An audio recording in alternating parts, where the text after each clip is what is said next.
¿Cómo te va, Rita? Hola, ¿Qué haces? ¿qué haces? ¿Cómo te va? Bien, bien, acá estamos. Yo hago de todo, hago imitaciones, Sí, hago de todo, recito a Borges, ya veo, soy todo terreno. ya veo, me encantó. Bien. Buenísimo, buenísimo. Bueno, bueno, ¿vos cómo estás? ¿Estás preparando el espectáculo?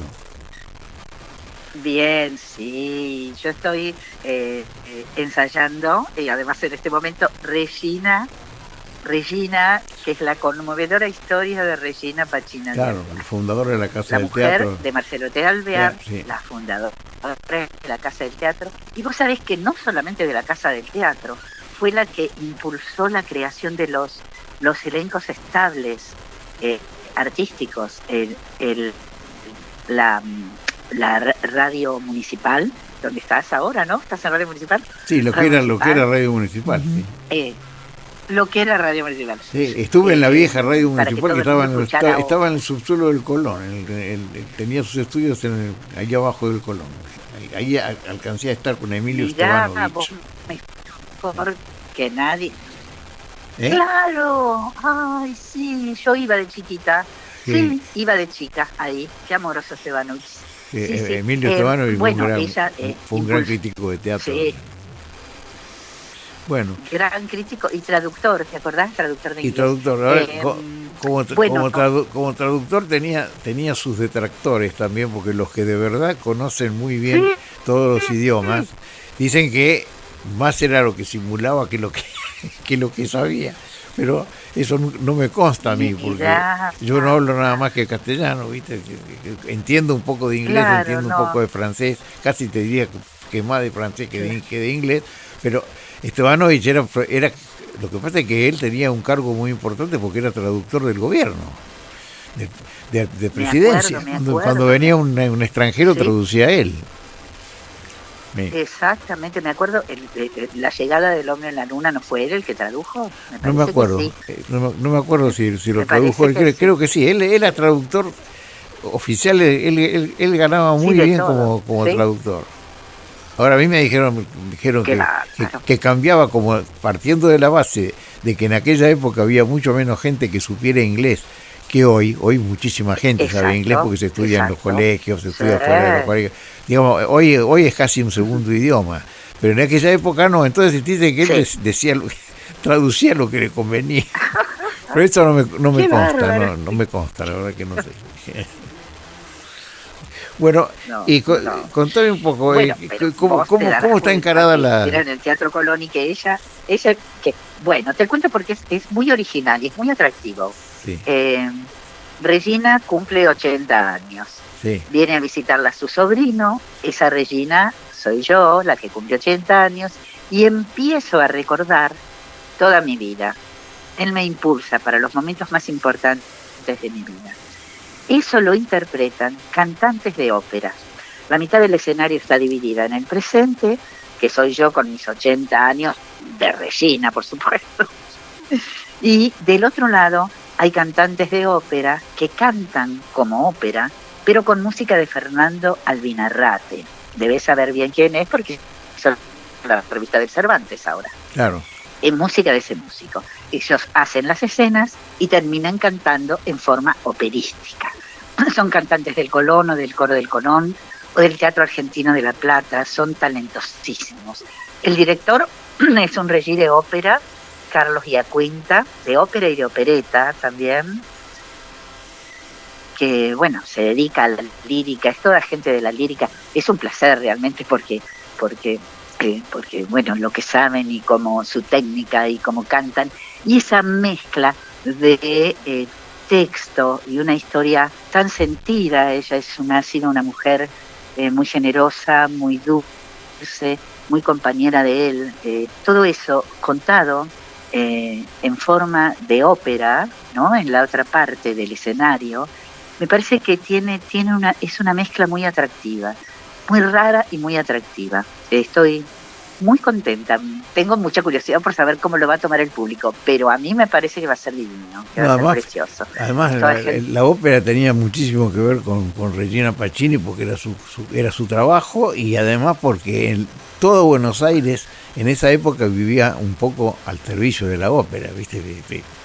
El Colón Claro. era una cita de altísimo nivel y las figuras que Exacto. venían eran las mejores del mundo. Acá el Colón recibió a los mejores cantantes de ópera del mundo, ¿viste? Sí, sí, sí. Por eso te vuelvo a lo de Radio Municipal. Ella impulsó que se creara para que la gente de todo el país escuchara las óperas. Porque Claro. había gente que por problemas económicos o por distancia no podía.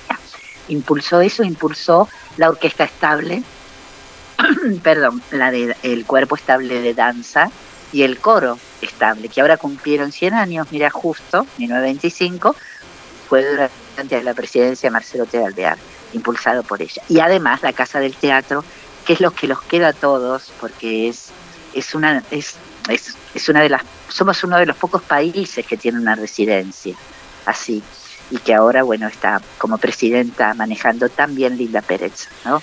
Sí, además hay una cosa que es muy, muy significativa, y es que el teatro tuvo siempre tantísima influencia en la vida cultural de los argentinos, que era normal que, imitando a los franceses, quisiéramos tener una casa de retiro para los actores que no están en condiciones económicas de pagar una casa, porque el problema es la falta de vivienda, ¿viste? Así que eso es lo que la Casa del Teatro les resuelve, ¿no?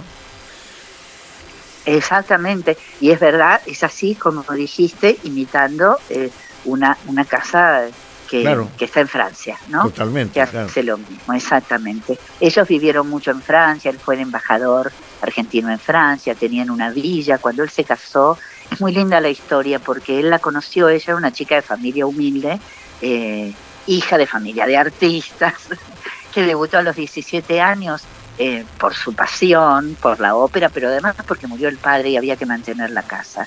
Entonces se transformó de golpe en una primadonna.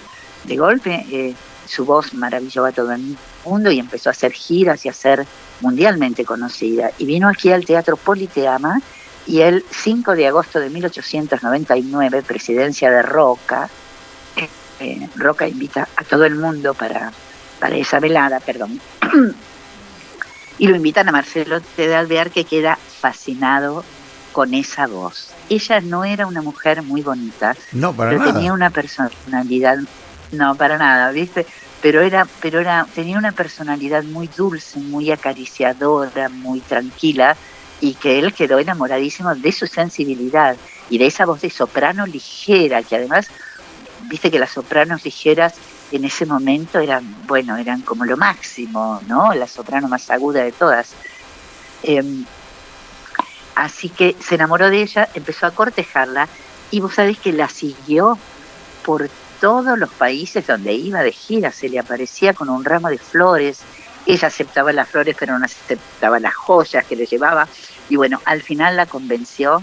Hay quienes dicen, no está comprobado, pero dicen que un día compró todas las entradas del teatro y se quedó él solo en el palco para que ella cante solamente para él. Sí, es probable, porque además Alvear era multimillonario de verdad. En la época en que los ricos eran súper ricos, ¿viste? Entonces es probable. Él fue un caso muy curioso, porque ella no le dijo que sí de inmediato, y estaba rechazando a un marido de sueño, todo un señor, o sea, con un nivel de educación y de relaciones internacionales extraordinario, y además con una fortuna enorme. Entonces, digamos, era enorme, como el marido que todas querían, pero ella no lo quería como vida. Sí.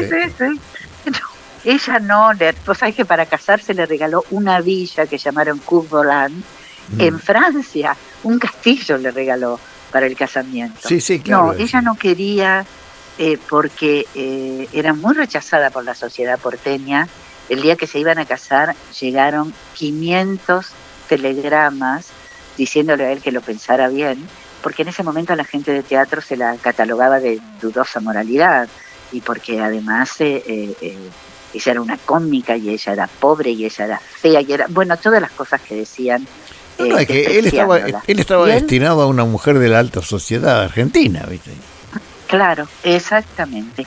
Bueno, pero creo que esa actitud después marcó muchas cosas que hizo Marcelo T. de Alvear, ¿verdad? Que le quitó el personalismo al radicalismo, que empezó a hacer un montón de cosas dentro de lo que era la época, claro, ¿no? Un montón de cosas sociales importantes. Bueno, también crearon el Conservatorio de Música y Teatro. Ese conservatorio, que ahora después fue UNIA, después se UNIA, bueno, fue creado en esa época, fue muy fuerte para la cultura. Y cuentan que ella, todas las fechas de muerte de él, iba todos los meses, si era el 29, no recuerdo exactamente porque me mezclo con el casamiento, el 29 iba frente al mausoleo de los radicales, le llevaba flores blancas y rojas, que es el color del Partido Radical, y le contaba todo lo que había hecho en el mes. Ella vivió, donó todo, y vivió con una pensión, la pensión de él, y después Frondizi también le dio una pensión para ayudarla porque murió de una manera muy humilde. Sí, porque ella era, como su mujer, era heredera de la fortuna, pero lo que pasa es que primero que la repartió, era una mujer absolutamente solidaria, y segundo que hubo también historias familiares muy bravas ahí, ¿viste? Que la historia cuenta. Eso dice. Sí, la historia la cuenta o no la cuenta, pero ahí no le dejaron tampoco toda la plata de Alvear a ella, ¿viste? Había intereses muy fuertes y muy poderosos, ¿viste? Muy, ella era una intrusa, ella la maltrataban, fue bastante desagradable. Esto se cuenta en la obra, esto se cuenta y ella habla de eso. Ella se compara un poco con Eva Perón, dice que siempre sintió eso, que tenía que ver con... Ella murió en el 65, así que vivió todo. Murió a los 94 años, porque las dos venían de origen humildes y las dos fueron despreciadas por la aristocracia. Y las dos tenían sensibilidad social, ¿no? Totalmente. Entonces, algunos la llaman la Eva Perón de los radicales. Sí, así se la llamó siempre, y además con razón, porque tenía el mandato solidario muy profundo, muy acendrado en ella, ¿viste? Así que era así. Me parece que una primera dama, ojalá tuviéramos una primera dama así ahora. Ojalá. Debutamos, ojalá, ¿verdad? El 7 de septiembre en El Tinglado va a ir los domingos a las 20 horas. Necesito decir otra cosa. ¿El 7 de septiembre? De septiembre. El día de las elecciones. 7 de septiembre.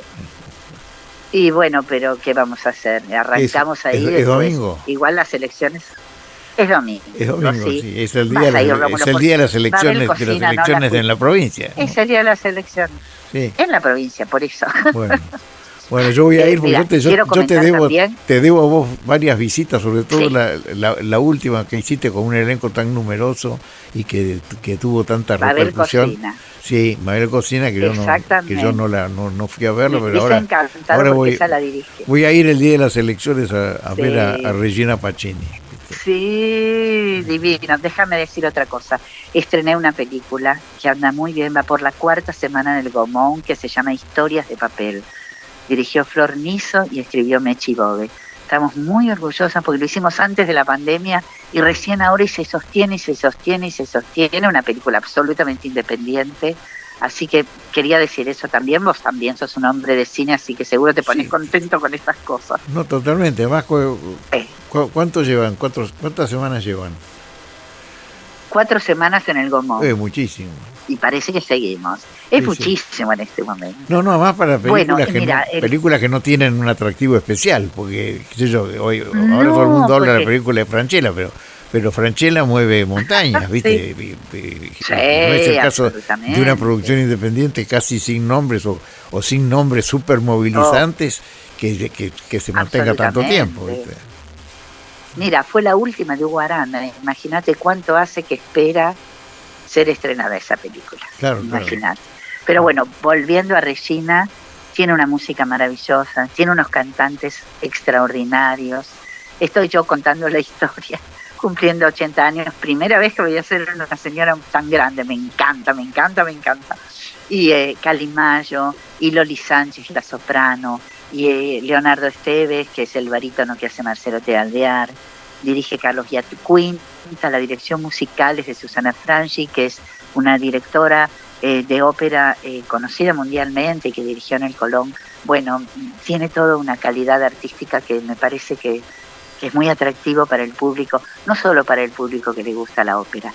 Me parece que en este momento, Rómulo, donde se están destapando desde el poder cosas tan feas, desde todo punto de vista, es contar la historia, ¿no?, de gente tan honesta, de gente que se ha ocupado de la cultura. Me parece que es importante, no, y de gente que está que ubicada, recordemos que esto también somos. Y de gente que está ubicada en el recuerdo de la mayoría de los argentinos, de la inmensa mayoría de los argentinos, como la muy culpable clase conservadora, digamos, los conservadores de la primera parte del siglo XX, que invariablemente se los trata mal, y en el caso de Marcelo T. de Alvear y de su mujer Regina, sería completamente injusto porque hicieron cosas muy buenas, ¿viste? Esto es lo que destacan siempre, exactamente, porque además claro, se corrieron un poco del Partido Radical, y él fue un hombre, claro, nació en la abundancia, entonces era un hombre muy generoso, era la época de la manteca al techo y todo eso, conocemos de la vaca en el barco, ¿no? Todas historias que conocemos, donde la Argentina era un país próspero. Una amiga me decía, él era como un jeque árabe, una amiga muy radical que tengo, él era como un jeque árabe, no puede darse cuenta lo que es casarse con alguien así. Y ella se casó cuando se enamoró de él, cuando se enamoró verdaderamente. Fundamentalmente por el asedio de él, porque él la asedió, él estaba completamente enamorado, se enloqueció.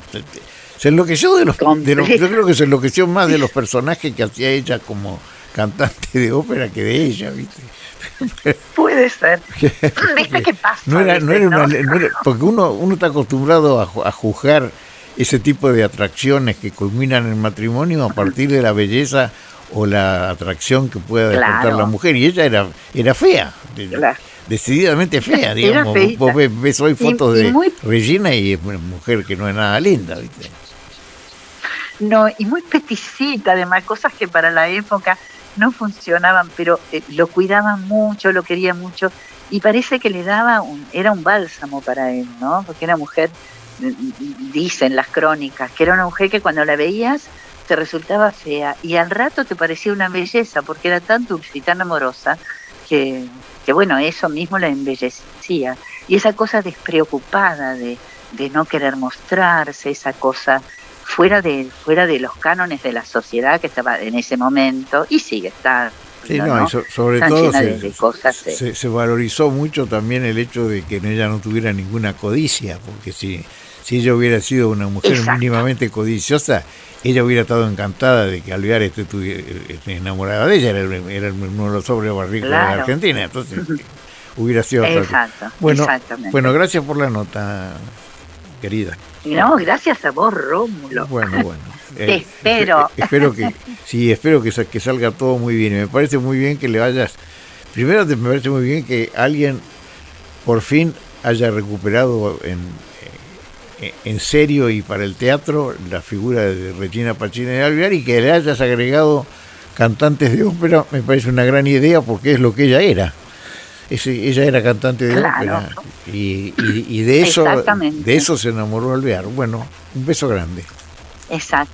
Gracias, Rómulo, querido. Un beso enorme, y para aquí y para todos. Bueno, un besito. Un beso. Chao. Fue Rita Terranova. Chao. Gracias. Fue Rita Terranova en Pluma, Bikinis y tango. Vamos con Vete de mí, ¿eh? Vamos con Vete de mí. Vete de mí, sí.